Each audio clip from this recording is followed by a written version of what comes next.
بەناوی خوای بەخشندەی میهرەبان سڵاوتان لێبێت بینەرانی ئازیز و خۆشەویستی کەناڵی ئاسمانی پەیام لەم دیدارە تایبەتەدا بە ئێوەی ئازیز و خۆشەویست شادەبم. بێگومان دوای ڕووداوەکانی 16 ئۆکتۆبەر دەپرسین چارەنووسی قەوارەی سیاسی هەرێمی کوردستان بەرەوکوێ، چارەنووسی حکومەتی هەرێمی کوردستان و تێگڕای دامەزراوەکانی ئەم هەرێمە بەرەوکوێ. دەپرسین ئێستا حکومەت خەریکی چییە؟ دەپرسین حکومەت موچەخۆرانی پێدابین دەکرێت؟ هەروەها دەپرسین وەزارەتەکان بەتایبەت وەزارەتی کوشتوکاڵ و سەرچاوەکانی ئاو لە ئێستادا خەریکی چییە؟ ئەم پرسیارانە و چەندین پرسیاری تر لە میوانە بەڕێزەکەم وەردەگرمەوە. زۆر بەڕێز عەبدولستار مەجید وەزیری کوشتوکاڵ و سەرچاوەکانی ئاو لە حکومەتی هەرێمی کوردستان، سوپاس بۆ ئامادەبوونت. سپاس بۆ بەڕێزتان. کاک عەبدولستار، ئێستا وای لێ هاتوو هەر دیدارێکی ڕۆژنامەوانی یان هەر قسەیەک لەسەر بارودۆخی سیاسی هەرێمی کوردستان ئەکرێت، ناچاریت وەک دەستپێک بگەڕێتەوە بۆ 16 ئۆکتۆبەر بەدواوە. 16 ئۆکتۆبەر ئەوەی کە ڕوویدا و هەموو لایەک ئەزانین بارودۆخی هەم سیاسی هەم ئابووری هەرێمی کوردستان چی لێ هات و ژمارێکی زۆر بیری نەوت کەوتەوە دەست حکومەتی ناوەندی و ژمارێکی زۆر لە خاک کە بە خوێنی شەهیدەکان لە تیرۆریستانی داعش ڕزگار کرابوون زۆر بە ئاسانی لە ژێر چەنەها ڕێکەوتنە لە نێوان لایەنە سیاسیەکانی کوردستان بەتایبەت ئەوانەی کە باڵا دەستن و ئەوانەی کە هێزی چەکداریان هەیە لەگەڵ حکومەتی ناوەندی و حەشتی شەعبی تەسلیم کرانەوە. جەنابەت وەزیرێکی لە کابینەی ئێستای حکومەتی هەرێمی کوردستان لە دوای 16 ئۆکتۆبەر بە بڕوای بەڕێستان بە کۆبوونەوەی چڕوپڕیژەکەن ماوەیەکە لە جاران ئەکتیڤتر دیارن وەکو حکومەت و وەکو ئەنجومەنی وەزیران. چارەنووسی ئەم هەرێمە لە ڕووی سیاسیەوە بەرەوکوێ شتێک ئەمێنە لە داهاتووە بە ناوی هەرێمی کوردستان یان چی؟ بەناوی خوای بەخشندەی میهرەبان، ئەمش خۆشحاڵم بە دیداری بەڕێزتان و پاشانیش لە ڕێگەی جەنابیشتان و بە دیداری بینەرانی خۆشەویستیش یاخوا هەموو لە سەرفراز و بەختەوەر و بێبەڵا بن. گومان لەوەدانە ئێستا بارودۆخی هەرێمی کوردستان بە خۆناغێکی زۆر سەخت و دژوار دەتێ دەپەڕێ. بەڕای من لە ساڵی 91ەوە ینی واتە لە دوای ڕاپەڕینەوە ینی هەرێمی کوردستان بە حاڵەتێکی ئاوا دژوار دەتێنە پەڕیوە بە مانای کە زۆر قەیرانی لێکۆ بۆتەوە، قەیرانی سیاسی، قەیرانی دارایی و قەیرانی بێمتمانەیی، بێزاری خەڵک و پەیوەندیەکانی هەرێمی کوردستان لەگەڵ حکومەتی ناوەند لەگەڵ وڵاتانی دراوسێ حتا کۆمەلگەی نێودەوڵەتی کە پشتیان لە هەرێمی کوردستان بە کورد لەم قۆناغەدا ئێستا تۆزێکێک گۆڕاوە، ینی خەریکە تۆزێک دەگۆڕێ تەنانەت پەیوەندیەکانی حکومەتی لەگەڵ حیزبە بەشداروەکانی خۆی. ئێمە بەسمەیە کە قەدەرم قەیرانی سیاسی ئەمە هەم ناوخۆمان و هەم لەگە دەرەوەشمان بەڕاستی ئێمە بە قەیران دەتێ دەپەڕین و وەزێکی ئاڵۆزە بەڕاستی. فەرمووت چواردەوری حکومەتی هەرێمی گرتەوە قەیرانانە لی ئاڵاون. دقیق حکومەتی هەرێم لە بەرئەنجامی کارە هەڵەکانی خۆی ئەم قەیرانانی لە خۆی ئاڵاندووە یان بەدەرە لە تواناکانی ئەوتی ئاڵێنراوە؟ خۆی کادانەجیان حکومەتی هەرێم و حیزبە باڵادەستەکانیش، چونکە من دەمەوێت هەردووچیان تێکەڵکەم ئەگەر بە تەنها باسی حکومەت بکەین ستەمی لێ دەکەین و بە تەنها باسی حیزبیش بکەین بەڵێن تەنها حیزب بەرپرسیارە لەم هەم قەیرانە کە بە بەرۆشی هەرێمی کوردستانی گرتووە ڕەنگە هەر ستەمیان لێ بکەین، بەس هەردووچیان بابەتەکە تەواو دەکەن. چونکە حکومەت هەرێمی کوردستان بەهۆی دەستێوەردانی حیزبەوە هە لە ڕابردووە تەبان هە لە سەرەتاوە حیزب چیە؟ بەتایبەتی پارتی یەکێتی ئەوانەی کە دەسەڵاتیان بووە هەمیشە بەهۆی دەستێوەردان لە کاروباری حکومەت وایان لێکردو حکومەتی حیزب بێ. کۆمەڵێک ئیجراعات کراوە لە کاتی خۆیدا بۆ نمونە ئێستا کە ئێمە پێی تووشی قەیران بووین بەتایبەتی لە ڕۆ داراییەکەیەوە بۆ نمونە ئەم هەموو خەڵکێک کە دامەزێنراوە لە کاتی خۆیدا وەک ینی معلومە کە کۆمەڵە خەڵک هەیە کە بندیوارە لەسەر ئەساسی حزبەتی دامەزێنراوە حزب دایناوە تەماشای شایستەی و کەفاءەت و بڕوانامە و ئەو ڕێکارانە نەکراوە کە پێویست دەکات کەسێک بۆ هێوە دابمەزرێ لە ڕووی سیاسیەوە ئایا حکومەت سیاسەتی هەرێمی کوردستانی بەڕێوە بردووە؟ ئایا حکومەت پەیوەندی سیاسیەکانی لەدەست بووە؟ ئایا ئەو ڕێککەوتنامە سیاسیەکانی کردووە؟ یعنی بۆ نمونە زۆر جار دەگوترێ مەسەلەن حکومەت لە مفاوەزات و گفتوگۆ لەگەڵ حکومەتی عێراقی شکستی هێناوە. حکومەت وەکو ئێستا وەکو مؤسسەیەک کە بۆ بەوازی هەڕاستە، یعنی هەموو پلار و تیرەکان هەموو لە حکومەت بژیرە ڕاستە، چونکە مؤسسەیەکە بۆ تەوازیها بۆ هەرێمی کوردستان لە ڕووی سیاسیەکەیەوە، لە ڕووی داراییەوە، لە ڕووی حکومڕانی و ئیدارە و سەرپەرشتیکردنی خەڵکەوە. بەڵام ئایا ئەو گفتوگۆ مفاوەزاتەکانی لەگەڵ حکومەتی عێراقی کراوە؟ چەندە وەفدی حکومەتی بووە؟ وەفدەکان دیار بوون کە حزبی بوون، بەشی زۆری حزبی بووە، اتفاقات کرا بەشی زۆری حزبەکان کردوان لەگەڵ حزبەکانی خوارەوە. حتى لەم دوایەدا لە 16 ئۆکتۆبەر کە حەشدی شعبی بەرەو هەرێمی کوردستان هاتووە، بەشێک شەڕی کردو، بەشێک مفاوەزاتی کردووە. ئایا حکومەت کردوێتی؟ بۆیە بەڕاستی لە کاتی خۆی دایمە زۆر باسمان دەکرد. ئێستاش ئەمن هەر لەسەر قەناعەتم. هەنگاوی یەکەم ئەگە بتەوێ ئەم کوردستانە، هەنگاوی یەکەم بتەوێ ئەم کوردستانە سەقامگیر بێ و حکومەت بتوانێت کاروباری خەڵک مەبەستمە حکومەتە نیە، هەر حکومەتێکی تر، کابینەیەکی تر، دوو کابینەی تر، ئەگەر بەم شێوێ بێ هەر هەمان ئەو کێشانێکی ئێمانە هەمانە دووبارە دەبێتەوە. حەزب بۆی هەیە نوێنەرەکانی خۆی بنێرێ بۆ حکومەت بە پێی قەبارەی خۆی، بە پێی دەنجی خۆی، بە پێی گفتوگۆیانەی کە لەسەر ڕێک دەکەوێت لەگەڵ حزبەکان تر کە حکومەت پێک دێنن. بەڵام دواتر بەنی بەڕاستی نابێ حزب هیچ دەست و لاقێکی لەناو حکومەت بمێنێ. ئەو حکومەت بەرنامەیەکی خۆی هەیە، بەرسە بەرنامەکەی خۆی بڕوە. پاشان ئەو یعنی کێشانەی کە لەناو حکومەتیش هەیە تەبعاً، خۆی حکومەتیش لەو گەندەڵی و لەو ناشەفافی و لە ئیدارەدانی خەڵک و سەرپەرشتیکردنی خەڵکدا کە تێیدا سەرکەوتوو نەبووە بەرپرسیارە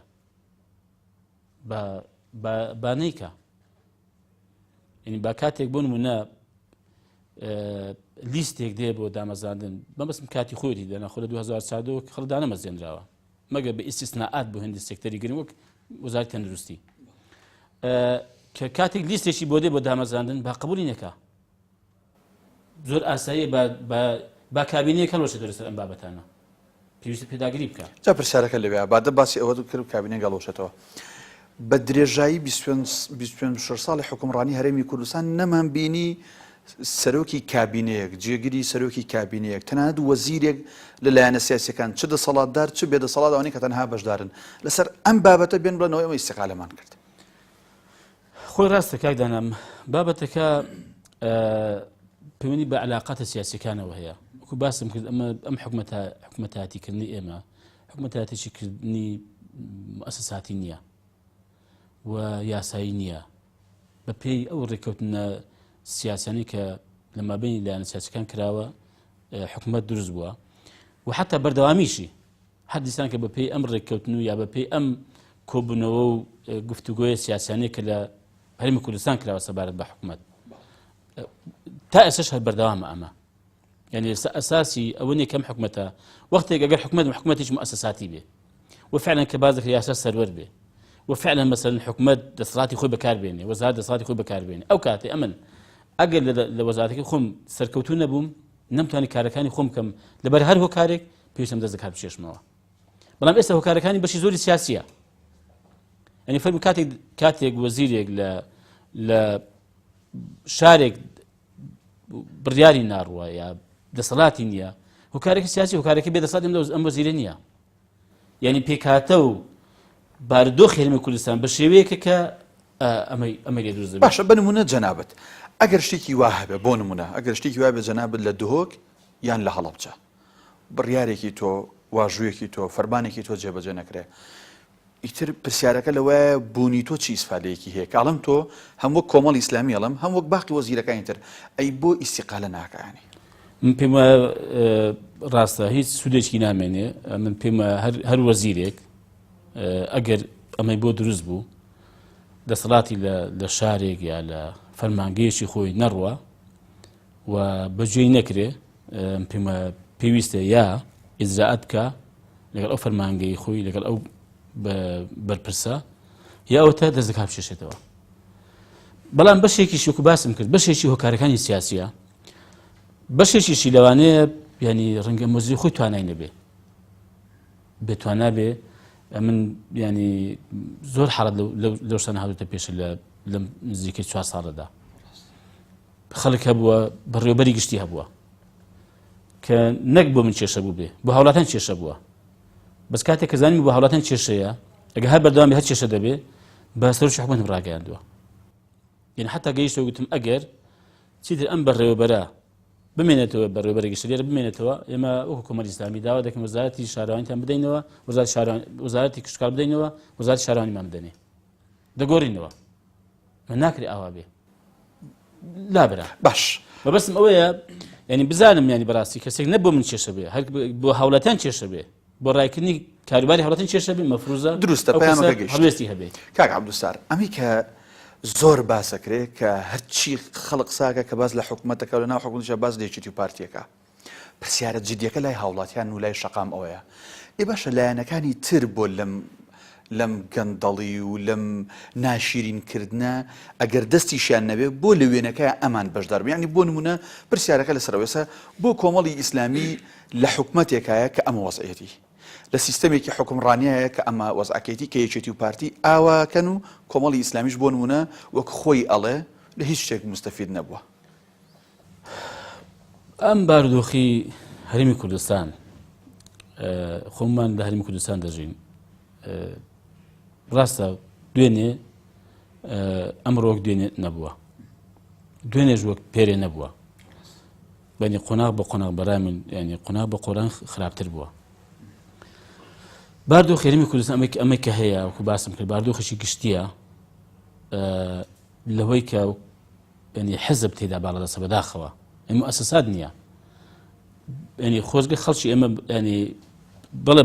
هەندێکیان بینیویانە وڵاتانی دەرەوە ببین وڵاتانی ڕۆژئاوا ببین کە بەڵێ حکوومەت هەیە و مؤسساتە گەندەڵیش هەیە زۆر جاری بۆ ستەمیشە بووە بەڵام چونکە مؤسسەیەک هەیە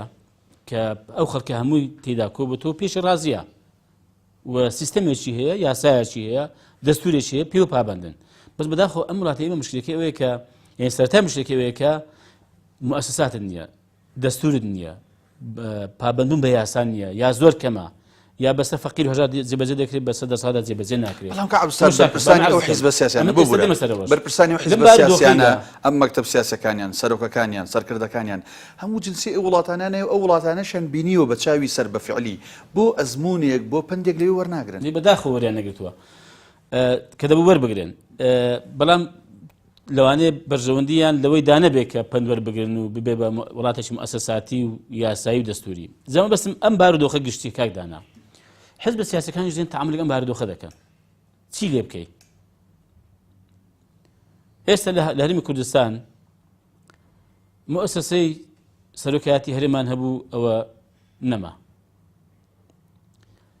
پەرلەمانمان هەیە پەرلەمان ئەو 2 ساڵ و نزیکەی چەند مانگە پەکی خرا ئێوەی حکوومەت پەکتان خست سەرۆکایەتەکەی هەڵبە تەوان حزب پەشی خست ئەخە بۆیە دەڵێم ینی هەموو شت ینی حکوومەت بۆ تەوازیهەیە ئەم خەزیانە دەنەخۆم کەس دەزانێت ئیشەکان بەمەکرێ نە هەر بەیژ نەکراوە خەڵکیە کردوێتی حزب کردوێتی کاکە ینی خۆ دیارە مەسەن حزب ینی پەرلەمانی پەرخستووە کەی حکوومەت گوتی کاکە پەرلەمان داوام مەکەن کتابێکی ڕسمیت هەیە ینی سەرۆکی پەرلەمانتان بڵێ سەرۆکی حکوومەت پێ چێ وەزیرەکانی گۆڕانی ناردەوە سەرۆکی حکوومەتی ناردەوە ئەخە دەی زین چونە هەر وڵا ینی حزب ناردێتەوە چکە حزب ئەخزای چی حزب و حکوومەت پێی جا نابێتەوە ئەخ باسم کرد گوتم حزب و حکوومەت وا تێکەڵ بۆ فەرموو بۆم لێجاکەوە ینی ئەگەر بێ و باسی سەرۆکی حکوومەت بکەی کە ئەو وەزیرەکانی بزوتنەی گۆڕانی ناردەوە ئێ باش سەرۆکی حکوومەتە دەڵێ وەک لەوانێ بەرەو سەرش حکومەت نادوێت دێ من دەرم ڕەنگە وەکو جێگری سەرش پارتی نردبیەوە کا داناجان موضوعەکان بارودۆخی سیاسی هەرێمی کوردستان بە شێوەیە کە ئەم حیزبانەش دێن تەعاملێک ئەم واقعە دەکەن باشە ئەو دوو مؤسسایەمان یەکیان تعتیل بوو پەچی خرا ئەویکەش هەن نەما مؤسسەیەک کە ما بێتەوە بۆ بەنی ڕایکردنی کاروباری هەوڵەتەن حکومەتە ئەوش تەمەنی درێژ کراوەوە لە 11 کۆتایی هاتووە با ئەمەش نەمێنێ حزب تەعامل لەگەڵ چی دەکا ئەم واقعەتی بەسەر بێت ئەگەر ئەمە نەمێنێ پرسیارەکە لەوە هاتووە بینەرێک لەمە خراپترە بێ خراپتر زۆری شەیە زۆر خراپتری شەی لەمە ئەمن دەڵم ئێستا گەم حکومەتە ینی ئەم مؤسسەیە هەیە با نەمێنێت تەبان ئەوەی کە ئێستا ئەندازەی کاروباری هەوڵەتەن ڕایی دەکا وەمیش دەزانم نەیتوانیوە کاری خۆی بە پێی پێویست ئەنجامدا و ئەم قۆناغی کە دادی حەز دەکەم بیزانانی زۆر سەختتریش دەبێت لەوە ئێستا کە تێدان ئێمە وازەحە تەبان چونکە ئەتوو پەیوەندیەکانی بە حکومەتی عێراقیەوە دیارە کە هەرێمی کوردستان زۆریش تەنەزولی کردو بەڵام ئەو نهاتە پێش لەبەرەوەی کە یەکێک لە مەیدانی جەنگدا بیباتەوە ئامادەنی بێ لە مەیدانی دیبلۆماسیەت و ئیتیفاقات بێ بیدۆڕێنێ پاشان ئەوانە انتخابات هەنێ بە شەمانجی 5 2018 ئامادەنی هیچ لیستێکم حیزبێکیان ئامادەنیە بێ لەم حاڵەتێک کە هەرێم شکستی هێناوە بێت تەفاهمی لەگەڵ بکە پێی دەنگ نایەنێ یعنی ئەمە عێراق خۆت وەکو وەزعی دارایی خۆت ئەوە دیارە من وەزعی دارایی من نیوەی تقریبا زیاتریش لە داهاتی من نزیکەی نیوەیە زیاتر ئەوە حکومەتی عێراقی بردوێتی لە بیرنەوتەکان بەڵام خۆ کاتی ئەو نیوەیەشمان لەدەستا بوو وەزعی خەڵک لێسا خراپتر بوو خراپ بوو بەس لەمەدا خراپتر دەبێت بۆیە دەڵم لەمەدا خراپتر دەبێت ئینجا وەزعی نێودەوڵەتیمان علاقاتی دیبلۆماسی و سیاسیمان لەگەڵ وڵاتان ینی چەندەها سەرۆک و وەزیری خارجی و وەزیری بەرگری وڵاتان سەردا ینی وەکو وڵاتێک تەعامل لەگەڵ هەرێمی کوردستان دەکرا وەکو دەوڵەتێک تەعامل لەگەڵ دەکرا ئێستا ئەمە نەماوە کاک دانەجیان ینی ئێستا وردە ئێستاوە خەریکە وردە ئەمریکا و بەریتانیا و فەڕەنسا دێنەوە سەرهێڵ کە دەیانەوێ کە بەزم پرسیارەکەی سەرتاد ئەوە بوو کە دەیانەوێ ئەم کیانی هەرێمی کوردستانە بپارێزن بەم سێ پارێزگایەوە خۆ لێدوانەکانی هەموو دیارە تەبان هەموو کورتەکە ئەمەیە لەگەڵ هەرێمێکی کوردستانی بەهێز نواتە بەهێز بکرێ وەکو هەرێمی کوردستان بەڵام لە عێراقیش موحەددا یەکگرتوودا خۆی کاتێک مەسەن ئەم وەزعە هەیە کاکدانا ئێمە چی لێ بکەین ئێمە ینی منێک لە بارە خۆمەوە کۆمەڵی ئیسلامیش ئێمە هەمیش لەگەڵەوە بین کە ئەم بارودۆخە چاکەین پێویستی بە چاکسازی هەیە پێویستی بە کۆڕانکاری هەیە پێویستی بە چاکردن هەیە و ئەوە بەشێکی زۆری بە حیزبەکان دەکرێت بەڕاستی وەکو باسم وچکە ئێمە لێرە لە کوردستان ینی حیزب باڵا دەستا کۆمەڵ بە 6 کورسی و چی پێکرێ کۆمەڵ مەسەلەکە 6 کورسی نییە مەسەلەکە قورسایی کۆمەڵی ئیسلامیە کۆمەڵی ئیسلامی ینی قورسایەکە لە 6 کورسەکەی زیاترە ولا لەو سێ وەزیرێکە لە کابینی هەشتەمی شەیەتی زیاترە بۆ گوێشی لێ دەژێت کۆمەڵی ئیسلامی و حسابیشی بۆ کراوە لە مەبەستم ناوخۆی هەرێمی کوردستانە پێشنیار قسەشمان هەیە بۆ ئەم بابەتانە گوێش بۆ پێشنیارەتان گیراوە بەڵێ ئەنی گوێ گیراوە و ئومێد دەکەم کە لە داهاتوودا کە دەست پێشخەریە کە ئەنی کە هەیە لەلایەنی مامۆستا سعدی باپیرەوە بکرێت کە کۆبوونەوەیەکی لێ پەیدا بێ بتوانین ئەم قۆناغە سەختێکی ئێستا هەیە ئەگەر نەشتوانین زۆر باشی بکەین زیانەکانی ڕابگرین تا هەڵبژاردنێک کە دەکرێت بۆ پێکەنانی کابینێکی نوێ باش لێرە ڕادەکرم حیزبەکەی جەنابەت لەگەڵ بزوتنەوەی گۆڕان لەگەڵ بەڕێز دکتۆر بەرهەمە ئەوەی کە ئێستا حالێن لە بەردەسە لەسەر ساحەی سیاسی باز لەوەکەن ئەم حکومەتە شکستی هێناوە و بێ حکومەتێکی ڕزگاری نیشتیمانی یان کاتی دروست بکرێت ئەمە ئەوەی کە تۆڵی دەست پێشخەری بۆکرێ ئەمە بەشێکێتی بەڵێت چکە من نازم لەمەدا دەگەین بەچی چکە خۆ هەرڕای ئێمە دەست پێشخەریمان هەیە ئێمە پێشنیارمان هەیە بەڵام دواتر لە کۆبوونەوەکان لەوانێ پرۆژێک گەڕاڵە بێ کە ئێمە چی لەم واقع بکەین ئەمن ئەوم بەڕاستی لە کۆبوونەوەی ئەنجومەن زیران بە بیری ئەنجومەن زیران هێناوەتەوە بە پێشم ڕاگەیاندن کە بزوتنەوەی گۆڕان کۆمەڵی ئیسلامی ئەو کاتی ئەوەی کاردوتە بەرهەمیش قوارە بوو دواتر قوارە نەماتەبان وتم ئەمانە ڕاگەاندراویان بڵاو کردوێتەوە داوای حکومەتێکی کاتی دەکەن پێشتر داوای حکومەتێکی ڕزگاری نیشتمانی کراوە ئێمە ئەم بارودۆخە سەخت و دژوارە تەنها بەم حکومەتە نەک تەنها بەم حکومەتە بە هەمووشمانەوە ئەگە بتوانین بەڕێوی بەرین حەز دەکەم بیزانن ینی هیچ لە خەڵک ناشارمەوە کە قەبارەی مشاکیلەکان قەیرانەکان لەوە گەورەترن کە لەوانەیە خەڵک تەسەوری دەکات پێم خۆشە باش بزانرێ بۆیە ئێمە چی پێشمان بکرێت کاردانە بەم ئەمە قەناعەتی دڵی خۆشم بڵێن لەوانی هەندێک بڵێن ینی ئەم هەوڵ و ماندووبوون و پێشنیار و پرۆژەشتانتان بۆ چییە؟ ئێمەیەک لەبارە خۆمان بەڕاستی من خۆشم بە تایبەتی خۆم بە بەرپرسیار دەزانم بەرامبەر بەخوا و بەرامبەر بەم خەڵکە فەقیر و هەژارەمان چی پێمان بکرێت لەم قۆناغەدا بۆی ئەم واقعە خراپتر نەبێ ئەمە دەیکەین وەک کۆمەڵ وەک کۆمەڵ وەکو شەخسی خۆشم لە وەزارەتەکەم لە حکومەتیش باشە سە پرسیارێک زۆر ڕوبەڕووی کۆمەڵە بێت با قسەکەم تەواوکەم ئێمە لێ پێم ڕاگەیاندن کاکە ئەم بارودۆخە سەختە بەم حکومەتە بەم هەموو قەیرانێکە لێ ئاڵاوە بەڕێوە ناچێ پێویست دەکات بە ئێمە گوێ بە تایبەتی لەم سێ لایەنێکە باسم کرد یا ئەم دوو لایەنە و کاک دوتۆ بەرهەمیش بگیرێ و پێشنیار پرۆژەکانیشان بە هەند وەربگیرێ فەرمونون چی پێتان باشە با ئێمە بیکەین وەڵامیان چی بوو؟ بەڵێ وەڵام ئەوە بوو کە ئەم پێشنیار ڕەت نەکراوەتەوە بەر لەوەی کە دیارە زنای مەمەساعدی پێ ئێستا کلێرە نییە لەوانەیە سەردانێکی حزبەکان بکرێ وەکو حکومەت سەردانیان بکرێ و پاشانیش ئەو دەست پەشخێری ڕەنگە ئەنجام بدرێ ئەو کاتەی بزانین داخۆ چی پێویست بێ پێویست بە حکومەتی کاتی دەکا هەمووان بینە سەر ئەمە حکومەتی کاتی پێک بهێنرێ پێویست دەکە ئەم کابینەیە تعدیل بکرێ و هەندێک تەشقیقات بکرێ گچکە بکرێتەوە بەرحاڵ گوێ لە پێشنیارەکان دەگیرێ من ناتوانم ئێستا لێرە بڕادەم بڵم ئەمە دەکرێت ئەمە ناکرێ بەڵام بەڕای ئەوەی کاگنێشیر هەبوو لای مامۆستا عەلی باپیر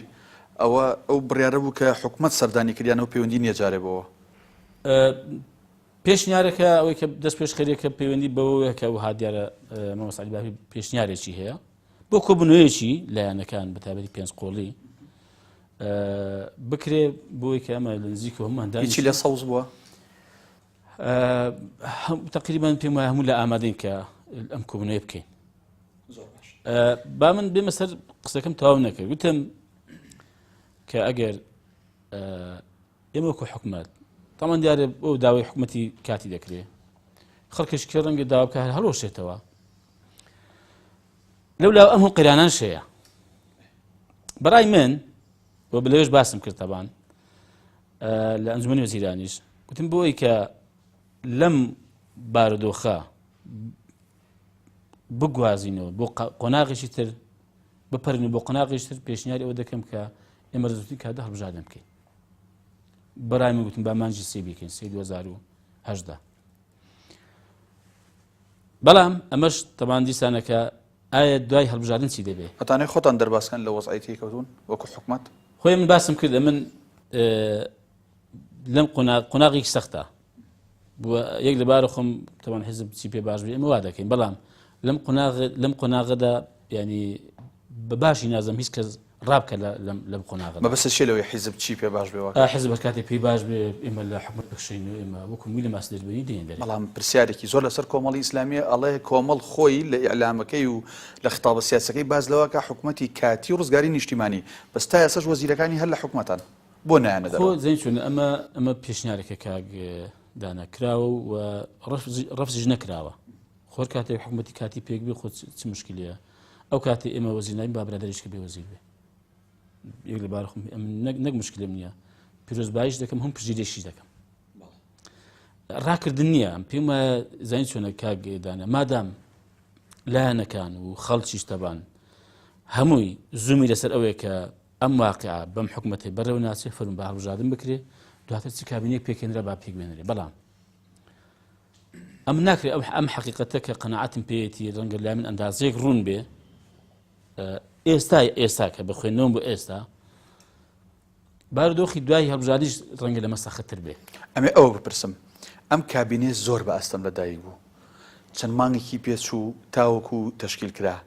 ئەگەر 3 مانگی کە 6 مانگی کە یان لە 2010 انتخابات کرێ بە بڕای عەبدولستار مەجید ئاسان حکومەت پێگەێنرێتەوە منیش دەڵێم ئەمیش دەمێ ئەوە بڵێم باسی حکومەتی ڕزگاری نیشتیمانی دەکەی باسی حکومەتی کاتی دەکەی لە کاتێکدا کە خۆی ئەگەر خۆی ینی هەڵبژاردنەکە کە بەپێی درێژکردنەوەی کە لەلایەن پەرلەمان شۆ کراوە تەبان 8 مانگ بووە تەمەنی 8 مانگ ماوە خۆی کاتیە بەڵام باوا دەبێن دەکرێ ئەمە دەکرێ ئەمیش دەمیست ئەمە بڕوونکەمەوە لە 2013 لە 15 2013 کە هەڵبژاردن کراوە دەست بە گفتوگۆکان کرا بۆ پێکردنی کابینی هەشتمی حکومەتی هەرێمی کوردستان حاڵەت ئاسایی بوو تقریبا بە بەراو دەگەل ئێستا ئاسایی بوو نێوان لایەنە سیاسیەکان بەڵێ پێندێک گرژی هەو بەسکەم بوو بارودۆخی دارایی ئەوە قەیران نەبوو گفتوگۆی سڕوپڕیش کرا بەڵام ئێمە لە 18 2014 سوێنمان خوارد واتە 9 مانگ 3 ڕۆژ کەم پێچوو تا کابینی هەشتم پێکێنرا لە حاڵەتی ئاسایی نەقیرانی سیاسی بۆ بۆ ئەم ئەندازێ نەقیرانی داراییش بووە ئەتێ بڵێ کابینی نۆ باشە کابینەی بەزار نەبەست لە بازاری باس کابینی نەکەم باس حکومەتێکی ڕزگاری نیشتیمانی دەکەم کە ڕزگاری نیشتیمانی دیار و پێی یاسا و بڵێن ئەوەی کە باسی حکومەتی ڕزگاری نیشتیمانی یا حکومەتی انتقالی یا حکومەتی کاتی دەکرێت ئەوە هەمووی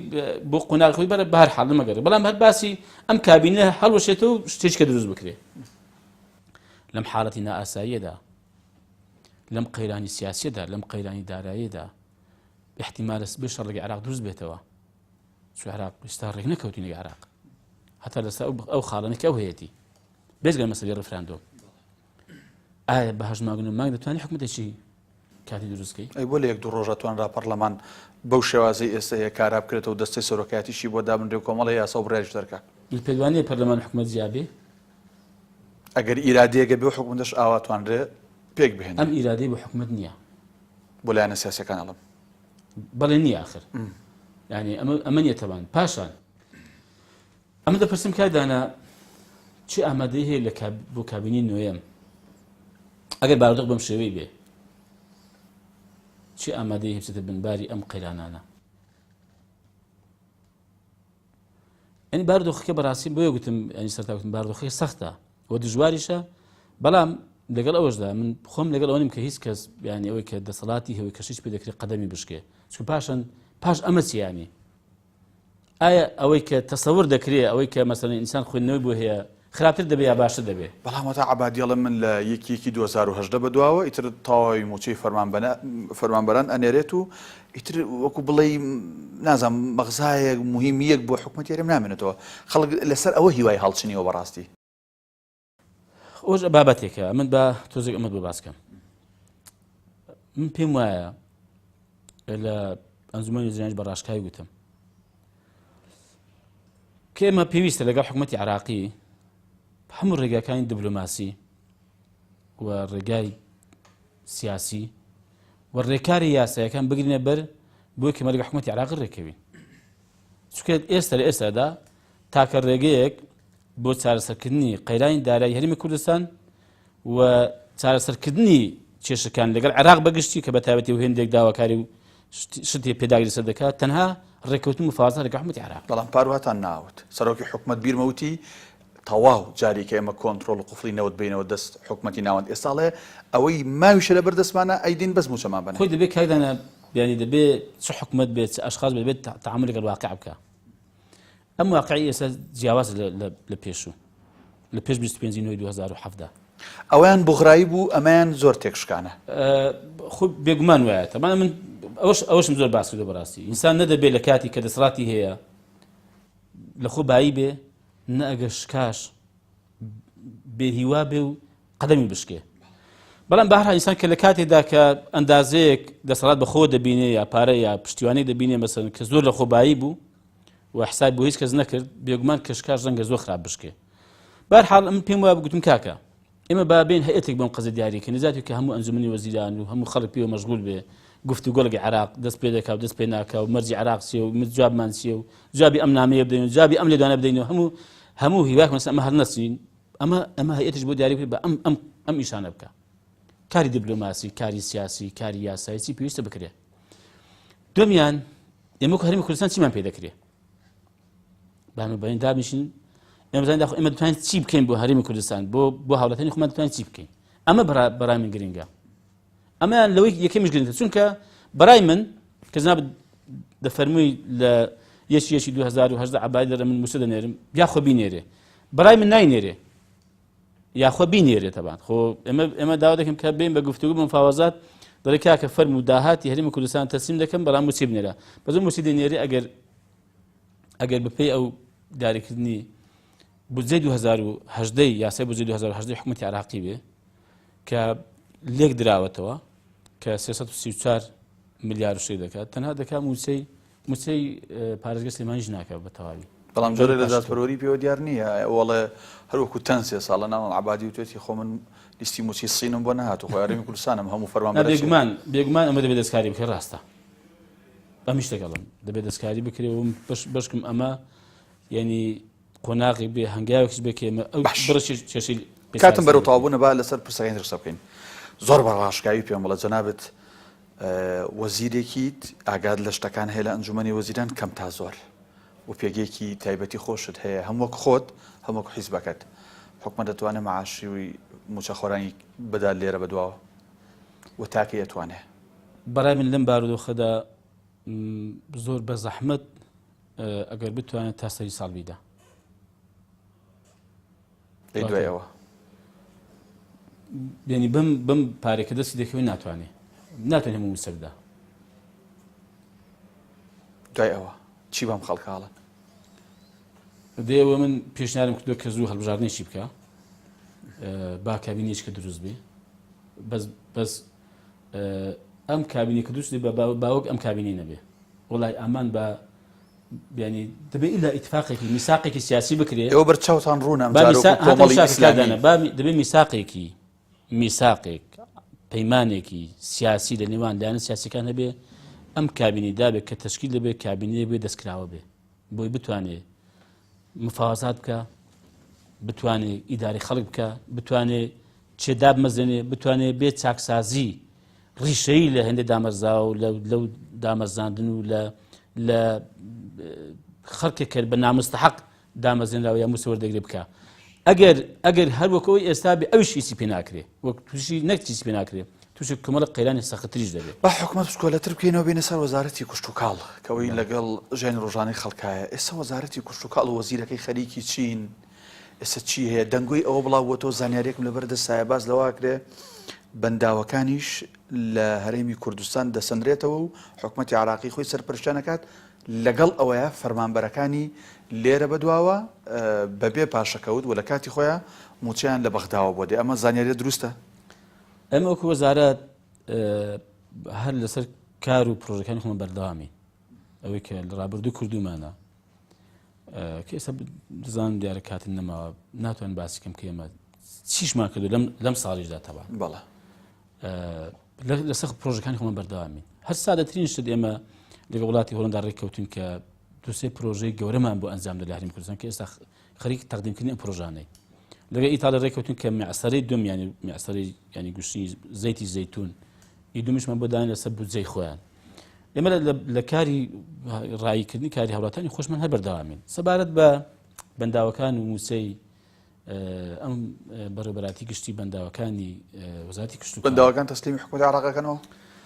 خۆی بەنداوەکان بەڕێوەبەراتی گشتی بەنداوەکان سیادیە بەنداو لە عراق سیادیە فڕۆکەخانە و سنوور وایە چۆن پاسەوانی سەر سنوور وەکو چۆن فەرمانبەری فڕۆکەخانەکان وەکو چۆن پاسپۆرت و جەوازات وەکو چۆن ئەمانە ینی سیادین ئەویش سیادیە بەس کاتی خۆی ئێمە پێش ڕێفراندۆمیش بەڕاستی ئێمە هەوڵێکە بووتەوان یعنی لەگە وەزیری ئاو بەنداوەکانی عێراق حەسەن جەنابی قسەشم کرد و ڕێکیش کەوتین کە ئێمە زۆر بە ئاسایی ئێمە ینی موسەی فەرمانبەرانی ئێمە بەرەسای حکومەتی عراقی بێ کەو کاتی ئەم قەیرانش بەم شێوەی نەبوو بەڵام بەڕاستی ئەو کاتی بە شتێکی سیاسی لێک درایەوە ئێستا ئێمە لەگەڵیان ڕێککەوتوین بۆ ئێمە ڕازیشین بەوەی کە بەڕێوەبەراتی گشتی بەنداوەکانمان وەک چۆن سیادێتەبان زۆر حەقی خۆیەتی کە موسیان لێوە بۆ بێ لە پێشتر داوای نەقلی میلاکاتیان کرد ئێمە نەمان کرد بەڕاستی بەس ئێستا داوای نەقلی میلاکات ناکەن تەنها قائیمەیان دەوێ قائیمەی خۆمانیمە بەڕێوەبەراتی گشتی فەرمانبەر لەمە سوودمەند دەبێت ئێمە 400 فەرمانبەرمان هەیە بە بەڕێوەبەر بە فەرمانبەرەکانمان بە ئەندازیارەکانمان سوودمەند دەبن لەم موسەی حکومەتی عراقی کە ئاساییە و وەکو چۆن وەکو باسم کرد پۆلیسی سەسنوور و فڕۆکەخانە و جەوازات لەسەر عێراق وش بە هەمان شێوە. ئەی بۆ پێشتر نەتان کرد کاڵم نەتان کرد حکومت مەبەستم بۆ ینی ئەم 400 کەسە ئەو 2 ساڵە بۆچی بم معاشەکە من ئەمە بۆ حکومە ناگاتەوە بۆ من دەگەڕایەوە کە وەکو باسم کرد تێکەڵ بە جەوێکی سیاسی کرا ئەو کاتە یەک دوو حقەتەن ئەوەی کە من نەمکرد لەسەری داوای نەقلی میلاکاتیان دەکرد نەقلی میلاکات ناکرێ بەڵام قائیمە ئێستا کە تەنها قائیمە بنێرن ئێمەش ڕازین. زۆر باشە زۆر جار سەرۆکی حکومت ینی کە سەیرەکەی ئەوەی کەوترێ بەڕاستی بەزەید پێایەتەوە چ وەزیرەکان چ سەرۆکی حکومت جێگرەکەی زۆر داوا کە لە بەغدا لە عەبادی زۆر نەرمونیانن بەڵام جوابتان نایەنەوە. کو ئێوەی ڕاگەیاندن ینی بەزەیتان بێمەدا دێتەوە کارێکتان نەکردو جێی بەزەی بن. خۆی کادانە بەڕای من چ سەرۆکی حکومەت ئێستا من کە باسی فەرمانبەرەکانم کرد ئەم بابن بۆ فەرمانبەرەکانی خۆم هەر جۆرە گفتوگۆیەک هەر زۆر ڕێکەوتنی لە حکومەتی عێراقی بۆی کە ژیانی فەرمانبەرەکانی خۆم دابین کەم کە بە من بکرێ من ئەنجامیدا بەس دوور لە هەموو لایەک سەرشەوڕی تێدا نەبێ. ئەوەی کە ئێستا شێ بەڕاستی ئەمە ینی باس کراوە کە پێویست ئەم حکومەتە بەرپرسار لەم خەڵکی کاکدانا بەڵێ بە هەموو شێوەیەک خەم لە ژیانیان بخوا خەم لە گوزەرانیان بخوا چونکە ئەمیش کە ئەندازەیەک تێکەڵ بە خەڵکم بەڕاستی و خەڵک هاتوچۆم دەکا دەزانم بارودۆخی خەڵک زۆر خراپە ینی بڕوا بکە ئەگەر بە من بێ ئێستا ینی بە سەرۆکی حکومەتیش و بە ئێمەشەوە تەبەن هەچی هەمانە بێهێنی لە ساحەیەکی دانی بدەین بەم خەڵکەی نەک پێم درستە بەوازم دەزانم. بەس مامۆستا عەلی باپیر قسەیەکی هەیە ئەفەرمێ قسەی کەسێک بکەوێ وەک لەوەی هەرێمێ بکەوێ قیچێک ئەگەر وەزیرێکە سەرۆکی حکومەتێک تەنازولێکیش بۆ بەغدا بکات کە دەستوریە لە پێناو خەڵکەکە زۆر ئاساییە و ئەگەر تەماشاش کرد بێ ینی هێندێک بەڕاستی لەم ماوانە هێندێک بەیاننامە دەرکراوە هێندێک ڕاگەاندن بڵاو کراوەتەوە هێندێک نووساوی فەرمی بۆ عەبادی و بۆ عێراق و بۆ هێندێک لایەن نووساوە ڕەنگە خەڵک بێن تەنەزولە بەڕای من ئەمە کارێکی باشە بۆ ئەوەی ئێمە بتوانین لەم قۆناغە سەختەدا ئەم واقعی خۆمان تێپەڕێن و ژیانی خەڵکی خۆمان باشکەین و خەڵک لەم مەینەتی بە تایبەتی دەڕوە دارایەک وەرزگاریکەین هیچ بە تەنەزولی نازانم و زۆر بە ئاسایی دەبینم کە نەک بە ئاسایی من پێم وایە ئەرچی سەرۆکی حکومەت و ئەم کابینەیە چی پێ بکرێت بۆ ڕزگارکردنی ئەم خەڵکە ئەنجامی بدا. کێسنە بەغدا چاوەڕێی حکومەتی عێراقی ڕەحمەتی ئەوانن کە بڵند فەرمون بۆ مەلەرزەیەک بوو باسکەم کاکدانە با توخواکە ئێمە شتێکی هێنا من مێشکو دڵ خۆی با من عەرز کەم حکومەتی عێراقیش مەزنی لەم بارودۆخەدا بمێنێتەوە بەڵام ئێستا تایەتی بە ئەوەش بڵێم ئێمەش مەزنی لەم بارودۆخە سەختەدا بمێنینەوە بەس قۆناغێکی سەختە و ئومێد دەکەم بێنی بە پشتیوانی خوای گەورە ئەم قۆناغەمان بۆ بگۆڕێ بۆ قۆناغێش کە بەڵام پێویستی بە فعلەن بە خۆگۆڕین هەیە پێویستی بە خۆچاکردن هەیە پێویستی بە هێندێک هەنگاوی عەمەلی هەیە بینین لە ذاتی خۆماندا و لە بارودۆخەکەشمان بەڵام دڵنیا دەکەمەوە ئێمە کێشەی وێڕای کێشەی بێ متمانەیمان هەیە خەڵک ئێستا متمانی بە حکومەتی نەماوە متمانی بە دەسەڵات نەماوە و بردەوە متمانی بە حیزبەکانیش لاواز بووە ئێمە ئەگەر نەیخۆماندا تەبایەکی سیاسیمان بووبایە ئێمە ڕێک بین هاو هەڵوێز بین یەکدەنگ بین حەز دەکەم بیزانین حکومەتی عێراقی ناتوانێت ئاوا زۆر باشە ئاوا لاسار بێ ناتوانێت ئاوا ینی بێباک بێ لە ڕامنەدانەوەی هەرێمی کوردستان. بەڕاست ئەو باوکێکی لاسار بوو بەرامبەر بە حکومەتی هەرێم یا حکومەتی هەرێم مناڵێکی لاسار بوو بەرامبەر بەغدا. خۆی حکومەتی هەرێم زانیت چۆنە بە دیسان نەڵێنەوە حکومەتی هەرێم خۆی حیزبانی کە ڕێککەوتن لەسەر ریفراندۆم کە هەر بکرێ دواتریش کە کۆمەڵی نێودەوڵەتی کە وڵاتە گەورانە هەموو هاتنە سەر هێڵ کە ئەمە با نەکرێ و هەندێک ئۆپشنی باشیاندا بە هەرێمی کوردستان کە هەر سوور بوون لەسەرەوەی کە بکرێ ئەمە وای کرد کە داشی حکومەتی عێراقی سوار بێ بەنا حکومەتی عێراقی ئەمن بە ئەوە هیچ ئەمە گلەیەکم لە خۆمان کرد وانە با گلەیەکیش داوام بکەم حکومەت باسی جێبەجێکردنی دەستوری یاسا دەکا مادەی 140 دەبوو لە ساڵی چەند جێبەجێ بێ توازە کام مەسئولی بێنە باسی یاسا دەکەم باسی دەستور دەکەم حکومەتی عێراقی وای بتووە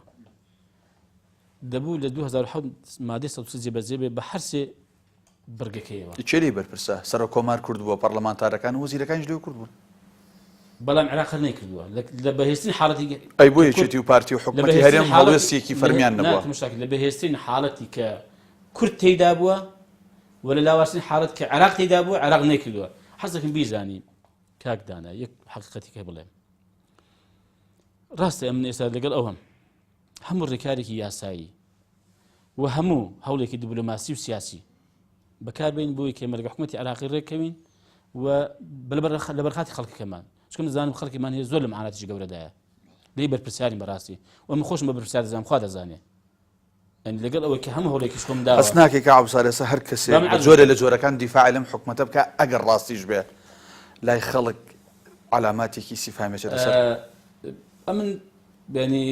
خۆناک ناخی خۆ بشارمەوە من وەزیرێکم لە حکوومەتی هەرێمی کوردستان تا ئەمڕۆژ بەڵام کادانە ئەمن دیفاعم لە خەڵکە ئەمن باسی خەڵک دەکەم یعنی دەڵێم ئەمن بەرپرسیارم بەرامبەر بە ئەم خەڵکی هەژار و فەقیرەمان هەرچی پێم بکری بۆی بکەم بەعرزکەم وەختێک کە نەمان لەمە کاتێ من ئەو بەرپرسیارەتە ینی شەرعی و قانونیم نامێنێ بەرامبەر بەو خەڵکە بەرپرسیارەتی کەم دەڕەنگە ببێ و کاتێ لە حەزب بم یان ناو کۆمەلگای بم بەڵام با پێ بم کادەنا لەگەڵ ئەوم کە لەگەڵ هەموو ڕێکارێکی یاسایی هەموو هەوڵێکی دیبلۆماسی سیاسی بدەین لەگەڵ عێراق بەڵام باش پێ بڵێم لە کۆتاییدا هەموو مەسایلێکی یاسایی و دەستوری لە بنپێی ئەم وڵاتانەیە کە هێزی بەدەستە وزە عێراق بێ ئێران بێ تورکیا بێ ئەمریکا بێ مەسەجەکە گەیشت لە ماوەی ڕابردووە بوومە لەرزەیەک هەم ڕۆژهەڵات هەم باشووری کوردستانی گرتەوە و ناوچەیەک کە زۆر تیای زەرمەند بوو دەربەندیخان بوو ئەویش سەدی دەربەندیخان دەوترێت زەرەری پێگەیشتۆ بە تایبەت لە بەشی خوارەوەی لە بەشی بنی بەنداوەکە بە کورتی وەڵام بەرەوە چیتان کردو فعلەن زەرەری پێگەیشتۆیان نەوە ئەو خەڵکە بەڕاست بوێرە بچێتەوە سەرماڵ و حاڵی خۆی ئەوەی کە لەسەر ئەو چەمەن کە لە دوای سەدی دەربەندیخانەوە خۆی زیانی گەورەی پێکەوتووە لە چینی سەرەوەی تەبان درزێکی گەورە پەیدا بوو حتا 100 سانتیم ینی بنەکەی دیارە لە سپیلوەیەکەی تەبان ئەویش بەڕاستی درزی کەمی تێکەوتو ئەگەر سانتیمیش بێ بەس بۆ ئەوێن سانتیم زۆرە لەولال لا شاخەکانیش تەبەن گاشە بەردی زۆر گەورە هاتوتە خوارێت تەبەن ئەویش زیانی گەیاندووە بنەکەی کە ئەوە گرنگە بەڕاستی کە بنچینە و ئەساسی سەدەکەیە ئەم بەنداوەیە تیمی ئێمە چون ئەندازێکی باش دڵنیا بوونەوەی کە زیانی دیارنێکە بەرکەوت بێ بەڵام ئەمە پێویستی بە پشکنینی ورد هەیە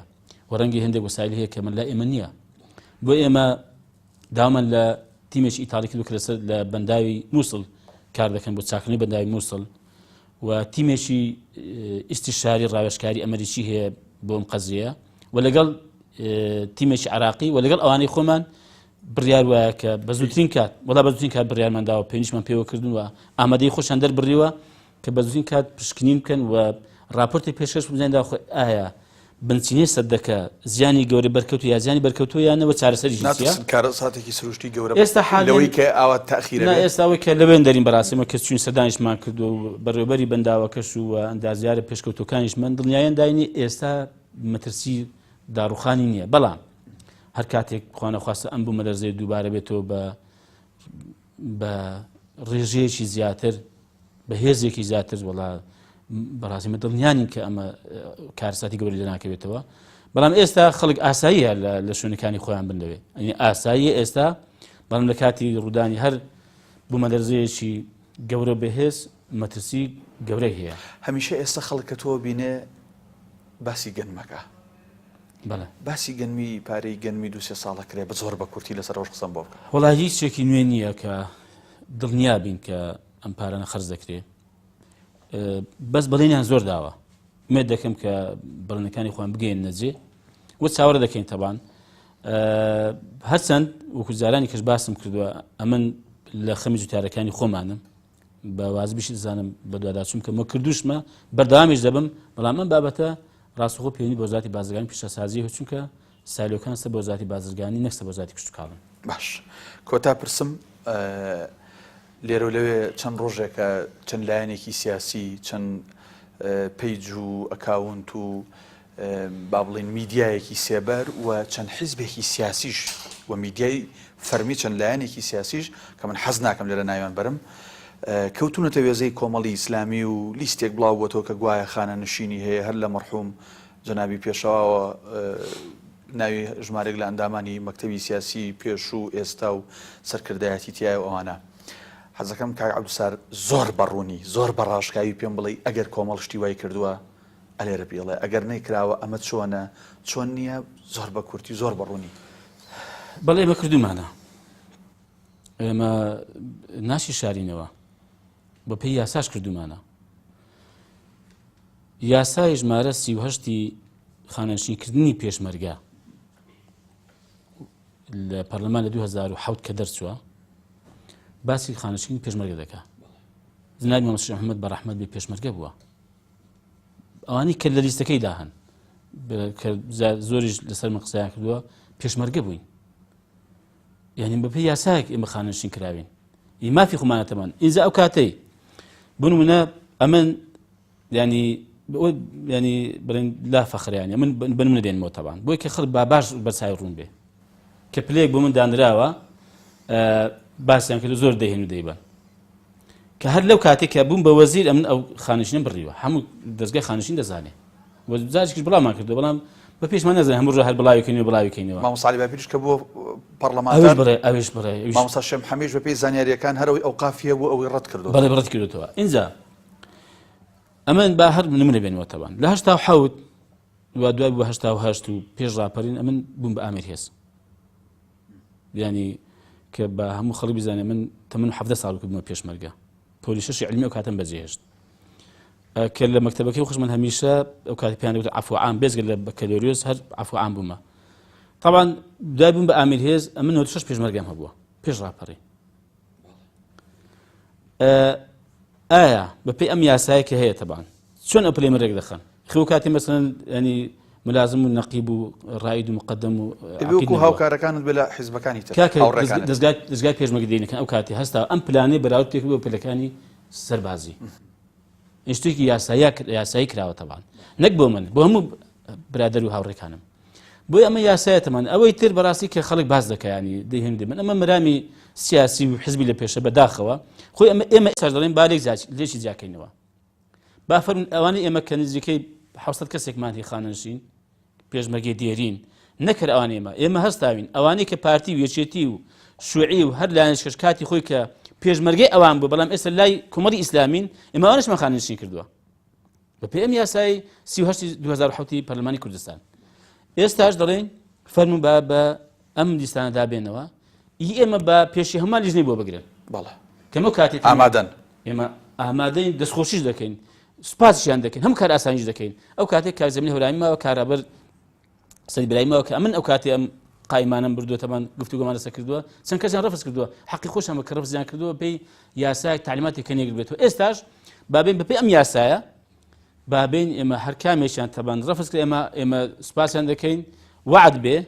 ئەو پارێکەوەشی بێ دەیجێڕینەوە بەڵام بابین ئەوانی کەش بە هەمان شێوە من بەسمەوە نییە کە ئێمە مەنی مەرزدارێکین بە ئەوانی کێوە باش بەس ئێمە بکەن بە کەسکەنەکە پێ دوایە ئەو لایەنانەی کە ئەمە زۆر ئەجوڵەنن هێندە پەرێزیان پاک بێ کە ئەوان هیچیان نەبێ وەڵای ئێمە زارێ من ناڵم ئێمە بەفری بێ پەڵەین و فریشتەی بێ هەڵەین ئەوە باش خۆمانم کردتەبان نەوەڵاهی ینی ئیوا هەیە تەمان ئەو کە ئەو قائمە شتێ بڵاو کردوێتە تەبان ینی تا بناگوێ لە گەندەڵیدایە خۆ کاکە گەندەڵی ئەنی زۆری هەیە کاک داناجیان خۆ پێ دوای گەندەڵی مەسەن هەر ئەوەی کە قایمە گەگەر بەڕاوی ڕەنگە کەمەکووری دا بکە ئەمە تەحەدە دەکەم کە بە تێیدا بێ بالای بێ بەس گەندەڵی سیاسی لەمە خەتەرترە یعنی کە کاتێک لایەنێک کاتێک دوو لایەن سێ لایەن دێن تەبان سەری ئەم هەرێمی کوردستانە هاوڵەتانی لە قوڕێ دەنێن ئەمە لە باشی چوار خانەنشینی دەکات کە بەپێی یاسا خانەنشین کراون ئەگەر ڕاستیش بێت کە تێشی دابێ فەرزان کەمە داوای لیژنە دەکەیت وەکۆی وایە دەڵێ ینی گاڕان بەگردەوە دەڕۆیشت پیرژن لە گۆڵکە سەودی پێچایەوە بابا تو هەموو وەزی کوردستان تووشی خەتەر نەهامەتی کردست دەی باسی چوار خانەنشینی باشی سەربازیت کرد بەڵام هەندێک تێبینیەوە ئێڵە بۆ لە بەرامبەریا بە پلەی بەڕێوەبەری عام